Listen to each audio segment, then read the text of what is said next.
आज पूरा भारतवर्ष के जो लॉकडाउन के 8 दिन पूरा हुआ है और 13 दिन अभी बाकी है और हिमाचल प्रदेश में अभी एक ही पॉजिटिव केस है। इसका श्रेय हिमाचल वासियों को जाता है, लेकिन इसमें हम कॉम्प्लेजेंट नहीं होना चाहिए। जिन राज्यों में एक भी पॉजिटिव केस नहीं था वहां पे एकदम 15-20 केसेस हुए हैं। इसलिए ये कई देशों में भी इसी तरह हुआ है। सबसे नीचे रहे देश जैसे इटली, अमेरिका सबसे ऊपर चले गए हैं। इसलिए कभी भी हम इसको लाइटली नहीं लेना है और सोशल डिस्टेंसिंग मेंटेन करना है। जो कर्फ्यू रिलैक्सेशन आवर्स में जिनको जरूरत है सामान लाना है वही बाहर निकलना है और इसको स्ट्रिक्ट इंप्लीमेंट करने से हम हिमाचल प्रदेश में इसको कंटेन करने में कामयाब हो सकते हैं। एक बात और आजकल मीडिया में आ रहा है, जो तबलीग जमात के जो हेडक्वार्टर्स में दिल्ली में जो हुआ, जो लोग दिल्ली गए या बाहर के राज्य के जो तबलीग जमात के लोग हिमाचल आ रहे हैं, इसके बारे में मैं ये बात स्पष्ट करना चाहता हूँ। जो 17 लोग जो निजामुद्दीन गए हैं वो वहीं पे है और क्वारंटाइन में है और वो सेफ भी है, उनको कोरोना वायरस का कोई सिम्टम भी नहीं है। और जो इसके रिलेटेड जो भी दिल्ली गए हैं मार्च महीने में, उन सबको क्वारंटाइन किया है वो 190 लोग हैं।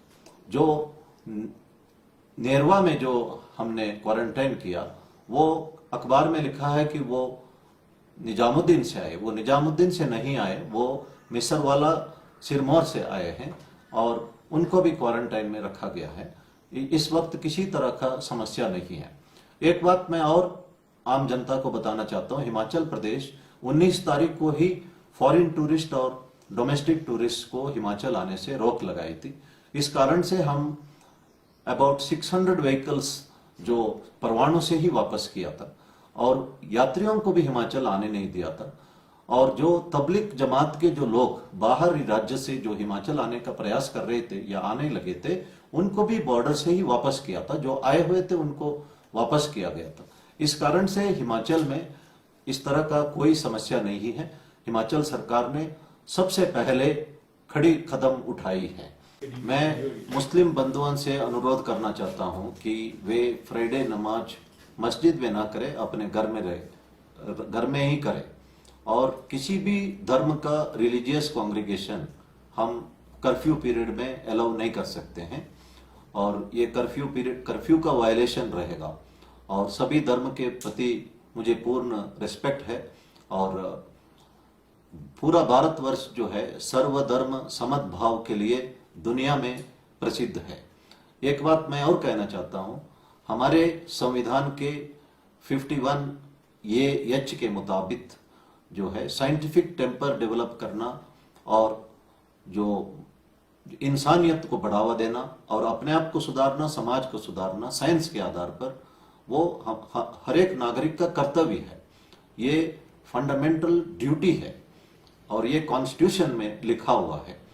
और अफसोस की बात है कि हमारे देश में ज्यादा लोग जो है वो इसको फंडामेंटल राइट्स को जानते हैं, बहुत कम लोग जो है फंडामेंटल ड्यूटीज के बारे में जानते हैं।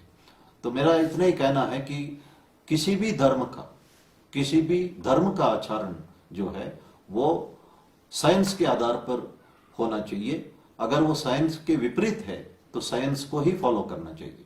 ये जो लॉकडाउन पीरियड है ये साइंस के आधार पर, एक्सपर्ट्स के एडवाइस के आधार पर, और ये वैश्विक बीमारी को भारतवर्ष में रोकने के लिए लॉकडाउन किया गया है और इसका पालना करना हर एक धर्म का पालना करने वाले हर एक नागरिक को ये अनिवार्य है, ये कर्तव्य है। सोशल डिस्टेंसिंग मेंटेन करना, हैंड वॉश करना, और आज प्रधानमंत्री जी ने यह भी कहा है कि जहां तक हो सके मास्क पहने और जिनके पास मास्क नहीं है तो वो कपड़े को जो फोल्ड करके या रुमाल को फोल्ड करके 3 फोल्ड करके भी बांध सकते हैं। इससे आपका जो बीमारी है जो भी है, किसी ड्रॉपलेट्स जो है दूसरों को नहीं लगेगा और दूसरों का जो भी ड्रॉपलेट्स है वो आपके ऊपर नहीं आएगा और इसका अच्छा असर रहेगा। और मैं एक बात और कहना चाहता हूं कि हर एक आदमी सोचता है कि ये बीमारी मुझे नहीं लगेगा। मैंने एक्सीडेंट्स में भी देखा, हर एक आदमी सोचता है कि उसकी गाड़ी की एक्सीडेंट नहीं होगी, लेकिन जब लापरवाही बरते हैं तो एक्सीडेंट होते रहती है। इसी तरह अगर हम किसी तरह का लापरवाही करेंगे तो ये बीमारी को हम कंट्रोल करने में असमर्थ हो सकते हैं। सोशल डिस्टेंसिंग एक लॉकडाउन पीरियड का वन टाइम अफेयर नहीं है। सोशल डिस्टेंसिंग आगे लगातार रखना पड़ेगा। जो जिन देशों में जैसे चाइना, साउथ कोरिया में कंट्रोल हुआ, वो दोबारा वहां पे लैप्स हुआ। जहां नेगेटिव आ गए थे वो फिर से पॉजिटिव केसेस आने लगे। इसलिए हमको मान के चलना होगा सोशल डिस्टेंसिंग, हैंड वॉश, ये जो है ये काफी लंबा अरसे तक शायद हमको करना पड़ सकता है।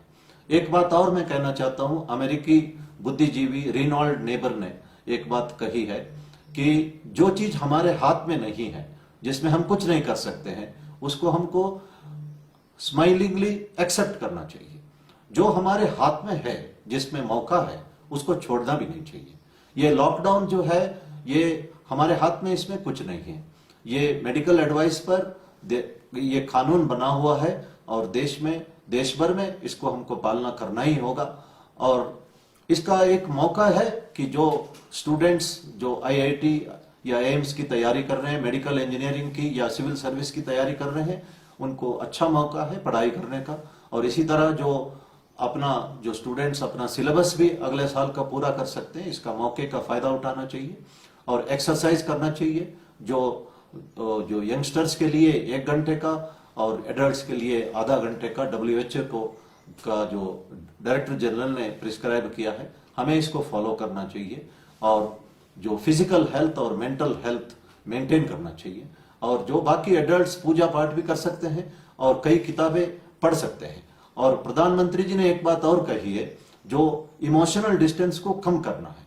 ये कम करने का मौका है। हमारे रिश्तेदारों से हम बात कर सकते हैं, रिश्ता जो दूरी है, दूरी को कम कर सकते हैं और नए नए रिश्ता बना सकते हैं। नए नए वर्ल्ड कॉन्टैक्ट्स को आप फोन कर सकते हैं। तो इमोशनल डिस्टेंस को कम करना ये एक मौका है, ये भी एक अपॉर्चुनिटी है। आपके पास बहुत समय है ये करने के लिए और फोन करते रहिए। और साथ में सोशल मीडिया में भी आप एक दूसरे का संपर्क कर सकते हैं। और मेरे ख्याल में ये एक मौके को बड़ा खुशी से हमें बीतना चाहिए और डिसिप्लिन मेंटेन करना चाहिए और सब्र रखना चाहिए। धन्यवाद।